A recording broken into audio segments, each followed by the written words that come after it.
Di sebuah desa bernama Ringinrejo, yang terletak di Kabupaten Kediri, Jawa Timur, hiduplah seorang pemuda bernama Ari Sugianto. Ia adalah anak sulung dari 3 bersaudara.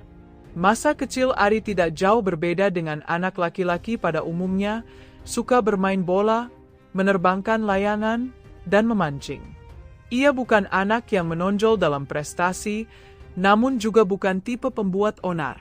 Singkatnya, Ari tumbuh sebagai anak yang biasa saja, sopan, mudah bergaul, dan disukai banyak orang. Salah satu sahabat masa kecilnya adalah Ajis. Mereka sering menghabiskan waktu bersama, dan persahabatan itu bertahan hingga dewasa, sebuah hubungan yang kelak akan membawa mereka ke dalam kisah yang tak terduga. Setelah lulus SMA pada tahun 2003, Ari mendapat tawaran kerja di Malaysia. Ia pun merantau ke Johor dan bekerja di sebuah rumah makan. Selama 12 tahun tinggal di negeri jiran, Ari mengumpulkan banyak pengalaman dan tentu saja menyimpan banyak cerita. Pada tahun 2015, saat usianya menginjak 30 tahun, Ari memutuskan kembali ke kampung halamannya untuk tinggal bersama orang tuanya. Namun, sejak kepulangannya dari Malaysia, warga desa mulai melihat perubahan dalam diri Ari. Gerak-geriknya menjadi lebih lembut, pembawaannya pun terkesan lebih feminim. Tanpa sepengetahuan banyak orang, Ari menyimpan sebuah rahasia besar, ia tertarik pada sesama jenis. Bahkan Ajis, sahabat lamanya sekalipun, tidak mengetahui hal itu.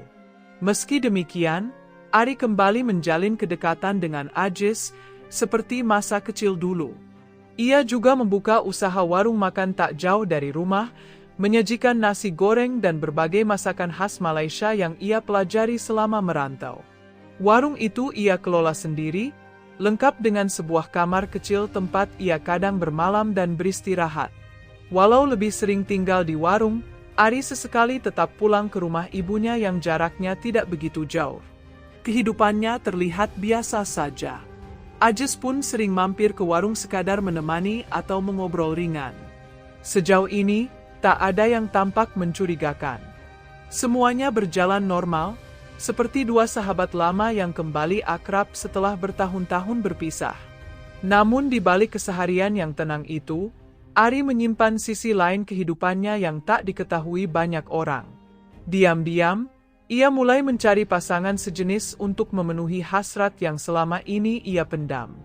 Bukan Ajis yang menjadi incarannya, Ari tahu Ajis adalah pria heteroseksual dan tidak menunjukkan ketertarikan yang sama. Karena itu, ia tak pernah memperlihatkan kecenderungannya di hadapan sahabatnya. Untuk mencari pasangan, Ari menggunakan sebuah aplikasi pencari jodoh khusus bagi kaum homoseksual. Melalui aplikasi itulah, pada tahun 2018, ia berkenalan dengan seorang pria bernama Budi Hartanto. Sebelum membahas hubungan mereka lebih jauh, mari kita kenali lebih dahulu sosok Budi. Budi adalah pemuda asal Blitar yang tinggal bersama kedua orang tuanya. Ia berasal dari keluarga sederhana, ayahnya bekerja sebagai karyawan pabrik susu, sedangkan ibunya membantu sebagai asisten rumah tangga di lingkungan sekitar. Meski berasal dari latar belakang ekonomi pas-pasan, Budi dikenal sebagai sosok yang cerdas dan pekerja keras. Setelah menamatkan pendidikan di sebuah universitas di Malang, Budi mengabdikan dirinya sebagai guru honorer di sebuah sekolah dasar di kota Kediri. Di lingkungan sekolah, ia cukup disukai. Anak-anak murid senang berada di dekatnya karena Budi dikenal sabar, penuh semangat, dan sering melontarkan humor yang menghibur. Ia bukan hanya mengajar, tetapi juga mendidik dengan hati. Di luar profesinya sebagai guru, Budi aktif sebagai penari tradisional dan dancer modern, bakat yang ia asah sejak remaja. Ia bahkan membentuk sanggar tari sendiri, menyewa sebuah ruko di kawasan Gor Jayabaya, Kediri, yang digunakan sebagai tempat latihan sekaligus studio kursus. Bersama timnya, Budi sering menerima undangan tampil di berbagai acara seni dan kebudayaan, menjadikannya sosok yang dikenal di dunia pendidikan sekaligus seni pertunjukan. Tak hanya itu, Budi juga membuka sebuah kafe kecil di dekat sanggarnya. Kafe ini menjadi tempat berkumpul favorit bagi teman-teman penarinya dan para murid kursus di waktu senggang. Di titik ini, kehidupan Budi bisa dibilang cukup mapan. Ia bukan hanya seorang guru dan seniman, tapi juga sudah menjadi tulang punggung keluarga, membantu orang tuanya yang sejak lama hidup dalam keterbatasan. Namun di balik kesuksesannya itu, Budi menyimpan rahasia besar yang tidak diketahui oleh siapapun, termasuk keluarga dan rekan-rekannya. Diam-diam, ia memiliki ketertarikan terhadap sesama jenis. Seperti halnya Ari, Budi juga menggunakan aplikasi kencan khusus gay untuk mencari pasangan. Pada tahun 2018, melalui aplikasi itu, Budi dan Ari bertemu untuk pertama kalinya. Pertemuan mereka tidak hanya terjadi sekali, sejak saat itu, hubungan mereka semakin intens. Mereka sering bertemu secara diam-diam, dan setiap kali berhubungan intim, Ari memberikan uang sebesar Rp300.000 kepada Budi. Uang itu menjadi semacam jatah yang seolah telah menjadi kesepakatan tak tertulis di antara keduanya. Tak jarang, pertemuan mereka berlangsung di warung milik Ari, terutama setelah warung tutup pada malam hari. Karena itu, Ajis, sahabat Ari yang sering mampir ke warung, lama-lama mengenal Budi. Namun, Ajis sama sekali tidak mengetahui hubungan tersembunyi antara Ari dan Budi. Ia mengira Budi hanyalah teman biasa Ari, dan karena Ajis bukan tipe orang yang suka ikut campur urusan pribadi orang lain, ia pun tak pernah bertanya lebih jauh, apalagi mencurigai sesuatu. Budi biasanya datang ke warung sekitar pukul 10 malam, ketika suasana sudah sepi dan warung sudah ditutup untuk umum. Dan di tempat inilah, tragedi kelam itu akhirnya terjadi. Setahun lebih hubungan mereka berlangsung dalam diam, hingga akhirnya tiba hari Selasa, tanggal 2 April 2019, hari yang akan menjadi mimpi buruk bagi keluarga Budi. Pagi itu, Budi menjalani hari seperti biasa. Ia berangkat mengajar ke SD tempatnya bekerja pukul 8 pagi. Sepulang sekolah, ia sempat makan siang bersama teman-teman guru di Kediri Mall, lalu berpamitan sekitar pukul 2 siang. Setelah itu, ia pulang ke rumah untuk beristirahat. Menjelang malam, Budi kembali berpamitan kepada kedua orang tuanya. Ia mengatakan bahwa ia hendak pergi ke sanggar untuk latihan tari, seperti biasa. Namun, tanpa mereka sadari, itulah untuk terakhir kalinya mereka melihat Budi dalam keadaan hidup. Budi sempat ke sanggar dan berlatih seperti biasa. Latihan berakhir sekitar pukul 10 malam. Usai latihan di sanggar, Budi sempat berpamitan kepada rekan-rekan penarinya. Ia bilang hanya akan pergi sebentar dan berjanji akan kembali. Namun, ia tidak menjelaskan kemana ia akan pergi. Malam itu, Budi meluncur ke warung Ari menggunakan motor Scoopy miliknya, sendirian. Sesampainya di warung, suasana sudah mulai sepi. Ari baru saja menutup warung dan sedang berada di dalam kamar. Sementara itu, Ajis, sahabat lama Ari, tampak duduk santai di depan warung sambil asyik memainkan ponselnya. Tanpa basa-basi, Budi langsung masuk ke kamar dan menemui Ari. Di dalam kamar itulah, keduanya kembali melakukan hubungan intim seperti biasa. Namun, malam itu ada sesuatu yang berbeda dan menjadi pemicu dari rangkaian tragedi yang akan terjadi. Setelah selesai berhubungan, Budi seperti biasa meminta jatah uang sebesar Rp100.000. Namun, Ari dengan jujur mengatakan bahwa ia sedang tidak punya uang. Warungnya sedang sepi belakangan ini, dan malam itu ia benar-benar tak bisa memenuhi permintaan Budi. Budi merasa kecewa. Ia menanggapi penolakan itu dengan amarah. Pertengkaran pun dimulai. Awalnya hanya adu mulut, masih dalam kendali. Namun, emosi Budi semakin memuncak. Ia mulai berteriak-teriak, membuat suasana malam yang tadinya tenang berubah menjadi ricuh. Ajis yang mendengar keributan dari depan warung langsung masuk ke kamar dan mencoba melerai. Ia menegur Budi dan memintanya tenang, mengingat hari sudah malam dan suara mereka bisa mengganggu warga sekitar. Tapi, bukannya mereda, Budi justru tersinggung karena merasa Ajis ikut campur. Dalam kondisi emosi, Budi menampar Ajis. Ajis yang awalnya berniat melerai, tentu kaget dan marah. Spontan, ia membalas tamparan itu dengan sebuah pukulan. Ketegangan pun semakin meningkat.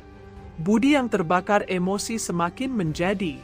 Ia bergegas ke bagian belakang warung, dan di sanalah ia mengambil sebuah parang yang biasa digunakan Ari untuk memotong bahan makanan. Dengan penuh amarah, Budi kembali ke dalam dan berusaha menyerang Ajis menggunakan parang tersebut. Namun, Ajis berhasil menangkis serangan itu dan sempat memegang tangan Budi, mencoba merebut senjata tajam itu darinya. Apa yang awalnya hanyalah pertengkaran karena uang, kini berubah menjadi perkelahian penuh bahaya yang bisa berujung maut. Situasi di dalam kamar warung itu semakin mencekam. Setelah berhasil merebut parang dari tangan Budi, Ajis yang sudah terlanjur emosi justru kehilangan kendali. Dengan penuh kemarahan, ia menebaskan parang itu ke arah Budi, bukan sekali, tapi berkali-kali.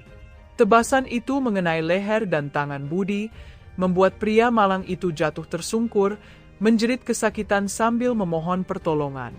Namun, jeritan itu bukannya menyadarkan Ari dan Ajis, justru membuat mereka semakin panik dan gelisah. Di tengah kepanikan dan kemarahan yang membuncah, mereka malah mengambil keputusan yang fatal. Menghabisi Budi agar tidak menarik perhatian tetangga dengan teriakannya.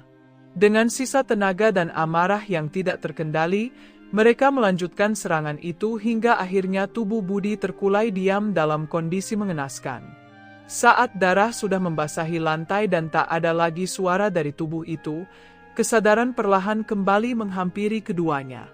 Panik, bingung, tak percaya dengan apa yang baru saja mereka lakukan. Ari dan Ajis berdiri terpaku menatap tubuh Budi yang kini sudah tidak bernyawa. Ketakutan mulai menyelimuti pikiran mereka. Mereka tahu, ini bukan lagi sekadar perkelahian, ini adalah pembunuhan. Mereka mulai berpikir keras, bagaimana cara menghilangkan jejak? Bagaimana agar mereka tidak ditangkap polisi? Setelah beberapa menit kebingungan, Ari tiba-tiba mendapat ide untuk membuang tubuh Budi menggunakan koper. Namun, malam itu sudah larut, dan mereka tidak punya koper sebesar itu. Di tengah kepanikan, Ari pun berinisiatif memeriksa saku Budi, berharap menemukan sesuatu yang bisa membantu mereka. Dari dompet Budi, Aris menemukan uang sebesar Rp600.000. Ia langsung membaginya dua, Rp300.000 untuk dirinya, dan Rp300.000 untuk Ajis, entah sebagai bentuk solidaritas atau sekadar menenangkan hati. Setelah itu, Aris segera membawa motor Budi dan melaju ke rumahnya. Sampai di sana, ia menemui ibunya dan berpura-pura mendapat pesanan koper dari seorang pelanggan yang hendak membelinya malam itu juga seharga Rp200.000. Tanpa curiga, sang ibu langsung memberikan koper yang diminta. Aris sempat hendak memberikan uang Rp200.000 sebagai bayaran, tapi detik-detik kemudian ia mengubah niatnya. Ia beralasan bahwa si pembeli sudah membayar, namun uangnya telah dipakai untuk belanja kebutuhan warung. Ibunya tidak merasa curiga sedikit pun. Dengan tenang, ia menyerahkan koper itu kepada Aris, tidak tahu bahwa koper itu akan digunakan untuk menyembunyikan sebuah kejahatan besar yang baru saja terjadi. Setelah berhasil mendapatkan koper dari rumah, Aris langsung kembali ke warungnya dengan tergesa. Di sana, Ajis tampak sibuk membersihkan lantai dari bercak darah yang mulai mengering. Keduanya tahu, mereka harus bertindak cepat sebelum fajar menyingsing. Dengan tubuh Budi yang kini tak bernyawa, mereka mencoba memasukkannya ke dalam koper. Namun masalah baru muncul, koper itu terlalu kecil untuk menampung seluruh tubuh. Panik dan kehabisan akal, Aris mengambil keputusan ekstrim. Ia memisahkan kepala Budi dari tubuhnya agar bagian tubuh yang tersisa bisa muat di dalam koper. Kepala Budi dibungkus secara terpisah menggunakan kantong plastik hitam.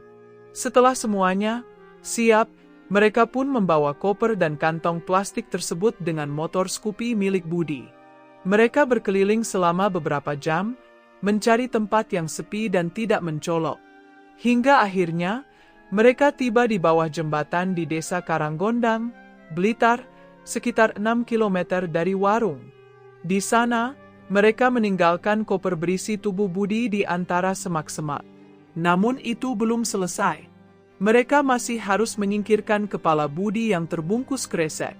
Perjalanan berlanjut sejauh 11 km ke Desa Bleber.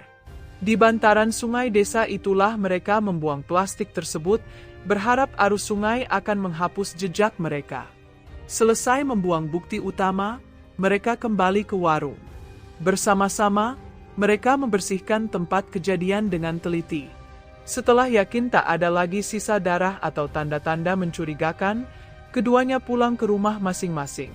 Aris membawa motor Scoopy milik Budi, serta dompet, HP, pakaian, dan tas milik korban yang semuanya dibungkus dalam satu plastik. Sesampainya di rumah, Aris beristirahat. Tapi tidur tentu tak datang dengan tenang, bayangan kejadian malam itu terus membayangi pikirannya. Keesokan paginya, Aris bangun lebih awal dari biasanya. Dengan plastik berisi barang-barang Budi di tangan, ia pergi ke halaman rumah dan mulai membakar isi plastik tersebut. Sang ibu, yang melihat anaknya membakar sesuatu yang bukan sampah rumah tangga, sempat merasa heran. Tapi Aris memberi alasan singkat dan meyakinkan, hingga ibunya pun tak bertanya lebih jauh. Namun di sisi lain, pagi yang sama membawa kejutan besar bagi warga Desa Karanggondang. Tanggal 3 April 2019, dua warga yang sedang membersihkan semak-semak di bawah jembatan desa mereka menemukan sebuah koper hitam. Koper itu mengeluarkan bau amis menyengat, cukup membuat keduanya curiga dan ketakutan. Mereka segera melapor kepada ketua RT dan warga setempat. Karena tak ada yang berani membuka koper tersebut, laporan diteruskan ke polisi. Tak butuh waktu lama, petugas kepolisian tiba di lokasi. Begitu koper dibuka, seisi lokasi sontak gempar. Di dalamnya terdapat tubuh lelaki tanpa kepala, tanpa identitas, dan tanpa sehelai benang pun. Penemuan mengerikan itu langsung menjadi berita nasional. Polisi bergerak cepat menyelidiki identitas korban dan mencari pelaku pembunuhan brutal ini. Berita itu pun sampai ke ruang tamu rumah Aris.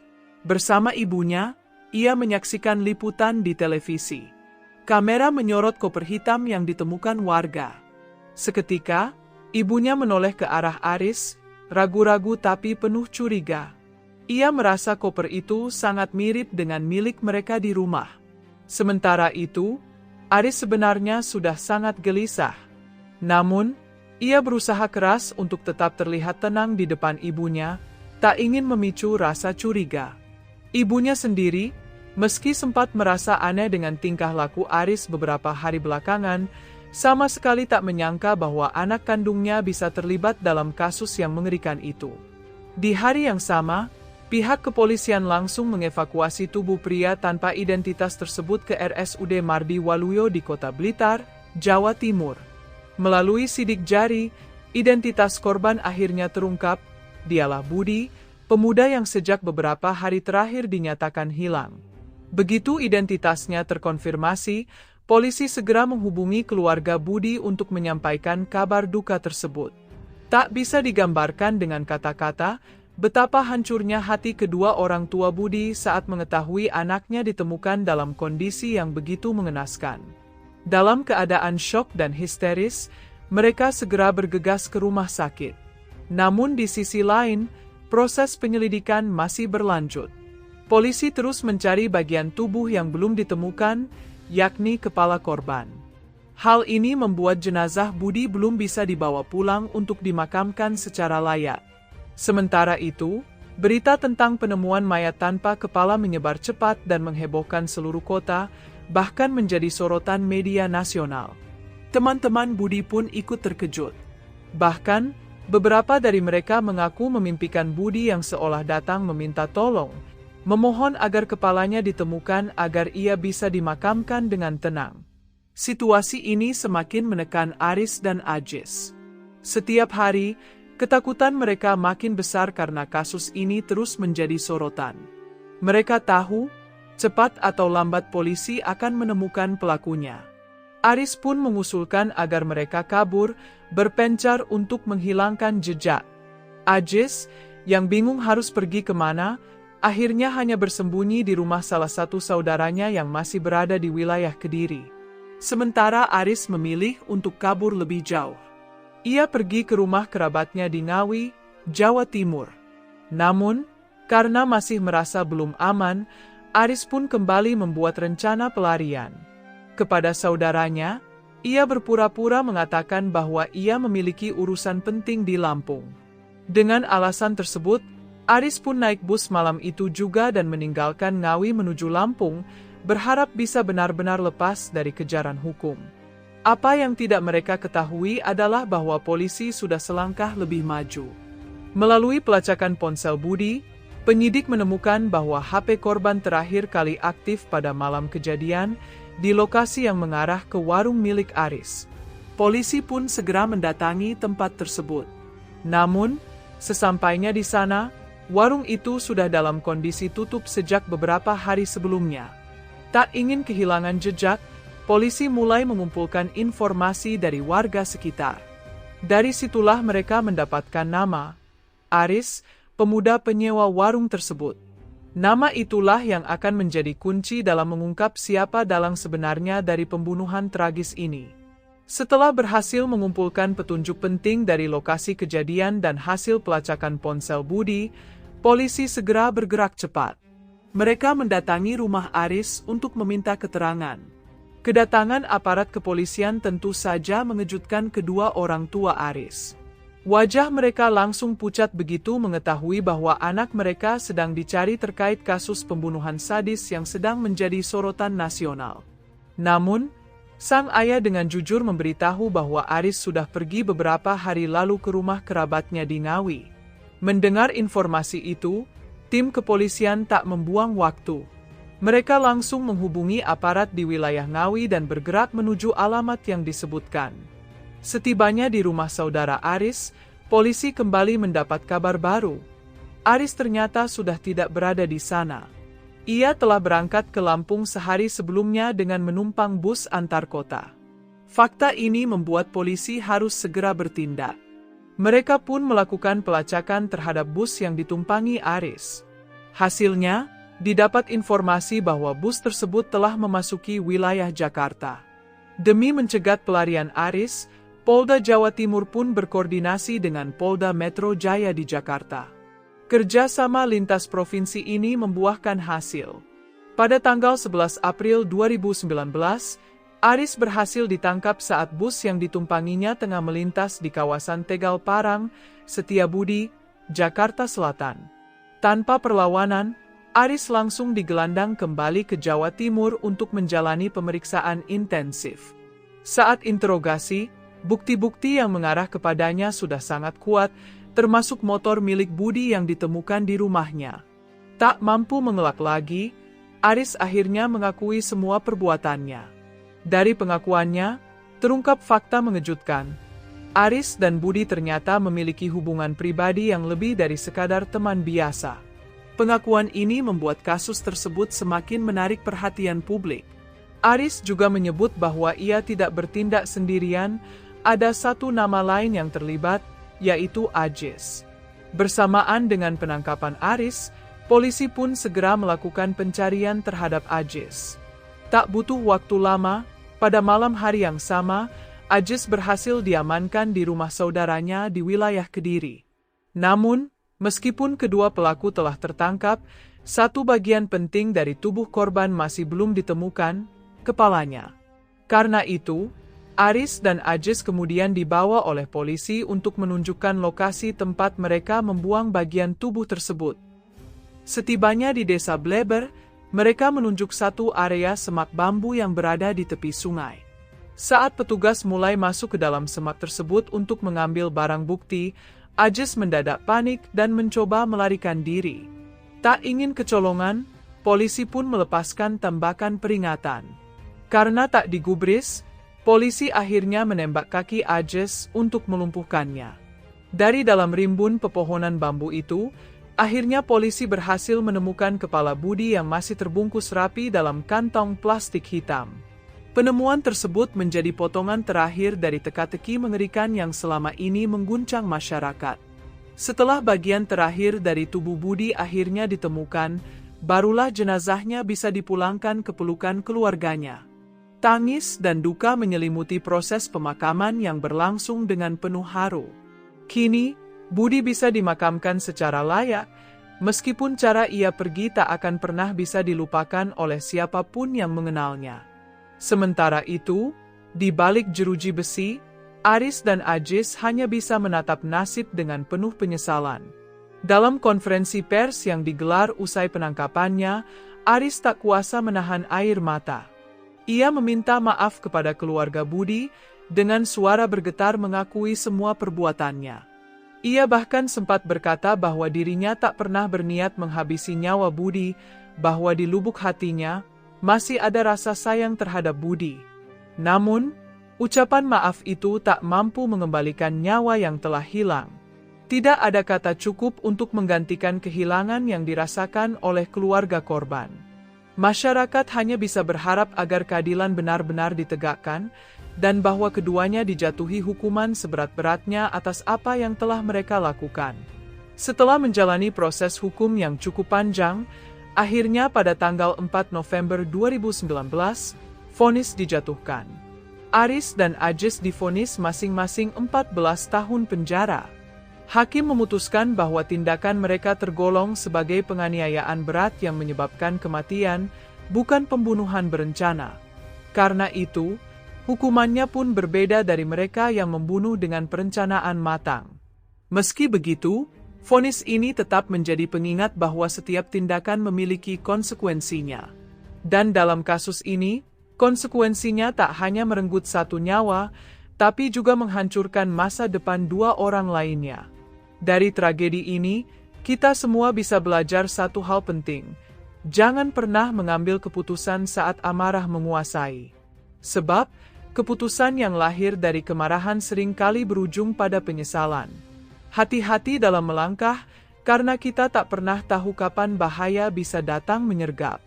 Seandainya malam itu Aris dan Ajis bisa sedikit lebih sabar, mungkin Budi masih hidup.